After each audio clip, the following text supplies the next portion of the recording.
شاعر نے کیا خوب کہا، مجھے کیا خبر تھی رکوع کی، مجھے کیا خبر تھی سجود کی، یعنی ہمیں کیا معلوم کہ سجدے کیا ہیں اور رکوع کیا ہیں۔ اس نے کہا مجھے کیا خبر تھی رکوع کی، مجھے ہوش کب تھی سجود کی، تیرے نقش پا کی تلاش تھی تو میں جھک رہا تھا نماز میں۔ میری زندگی بھی عجیب ہے، میری بندگی بھی عجیب ہے، جہاں مل گیا تیرا نقش پا وہی میں نے کعبہ بنا لیا۔ یہ سیدنا عبداللہ بن عمر کی زندگی کا نچوڑ تھا کہ جو عاشق ہوتے ہیں وہ کبھی ثواب کے لیے کام نہیں کرتے، وہ سودے نہیں کرتے ایک سجدہ کروں گا تو اتنا ملے گا، وہ یہ دیکھتے ہیں کہ محبوب نے سر کہاں رکھا تھا، محبوب جب چلتے تھے تو چلتے کیسے تھے، محبوب جب بیٹھتے تھے تو بیٹھے کیسا کرتے تھے۔ سیاستہ کی حدیث مبارکہ ہے،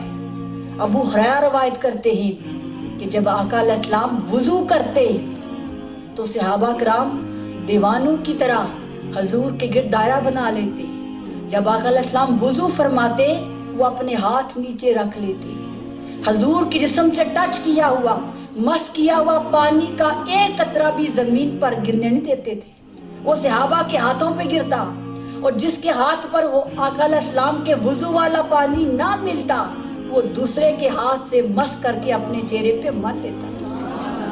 حضور بال واتے تھے، ترشواتے تھے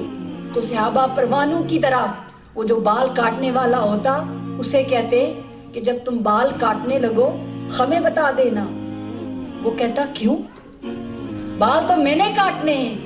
آپ لوگوں نے کیا کرنا ہے، وہ کہتے ہم چاہتے ہیں کہ ہمارے مصطفیٰ کی ذات سے جڑی ہوئی کوئی بھی چیز ہو،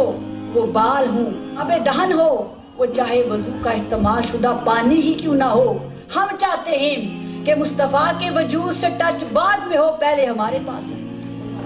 اور سیدنا خالد بن ولید، آپ نے ان کا نام سنا ہے نا،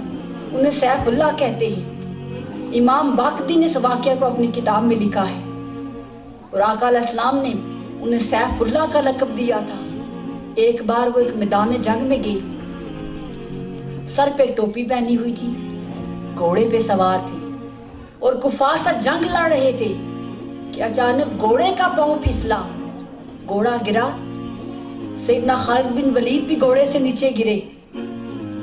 جب جو ہی گھوڑے سے نیچے گرے تو وہ جو کافر تھا وہ پہلوان تھا، وہ بھاگ کر آیا اور آ کر آپ کی پیٹھ پہ لڑ گیا اور تلوار نکال کر آپ کا سر قلم کرنے لگا۔ اب جتنے مسلمان تھے وہ کانپنا شروع ہو گئے کہ اگر ہمارے لیڈر کو جنگ کے شروع میں ہی انہوں نے قتل کر دیا تو پھر جنگ کیسے جیتیں گے۔ حیران تھے کہ اگر سیدنا خالد بن ولید کو ابھی قتل کر دیا تو پھر دنیا میں کوئی مسلمان نہیں رہے گا۔ تو لوگ سیدنا خالد بن ولید سے کہتے اٹھو اٹھو خالد بن ولید اٹھو، اپنی تلوار پکڑو۔ تو سیدنا خالد بن ولید اٹھے، تلوار کی طرف نہیں اپنی ٹوپی کی طرف بھاگنا شروع کر دیا، جا کر ٹوپی اٹھائی اور سر پہ رکھ لی۔ اب جتنے سارے لوگ پہلے وہ کہے تھے نا اٹھو اپنے آپ کو بچاؤ، ان سب نے کہا اے خالد بن ولید تم کتنے بیوقوف ہو، ابھی تلوار سے نیچے سے نکل کر تمہیں اپنی تلوار اٹھانی چاہیے تھی، تم ٹوپی کی طرف بھاگ گئے ہو۔ ٹوپی کتنے کی ہے؟ 200 درہم کی ہوگی، 400 درہم کی ہوگی، ٹوپی تو بعد میں اٹھا سکتے تھے، کی فکر کرتے ہیں کہ تم لیڈر ہو۔ انہوں نے کہا بات تمہاری بالکل ٹھیک ہے کہ مجھے پہلے تلوار اٹھانی چاہیے تھی کیونکہ دشمن سر پہ تھا، لیکن آج تمہیں ایک بات بتانا چاہتا ہوں کہ میں ٹوپی کی طرف بھاگ کر کیوں گیا، کیوں میں اپنی جان کو پیچھے رکھ کر ٹوپی کی طرف گیا۔ اس کی وجہ یہ تھی اس ٹوپی کے اندر حضور کے منہ مبارک ہے، اور جب تک یہ ٹوپی میرے سر پر رہتی ہے میں جتنی جنگیں جیتا ہوں اس ٹوپی کی وجہ سے جیتا ہوں۔ آج جب یہ ٹوپی سر سے گری ہے تو خالد بن ولید تلوار کی زد میں آ گیا ہے۔ ارے خالد بن ولید کی ایک جان کیا، اگر 1000 جانوں بھی ہوتی تو میں اس ٹوپی پہ قربان کر دیتا۔ کیونکہ یہ ٹوپی عام نہیں، اس کے اندر حضور کے منہ مصطفیٰ کے جو تعلق والے ہوتے ہیں پھر وہ ظاہر نہیں دیکھتے، وہ تعلق دیکھتے ہیں کس کے ساتھ۔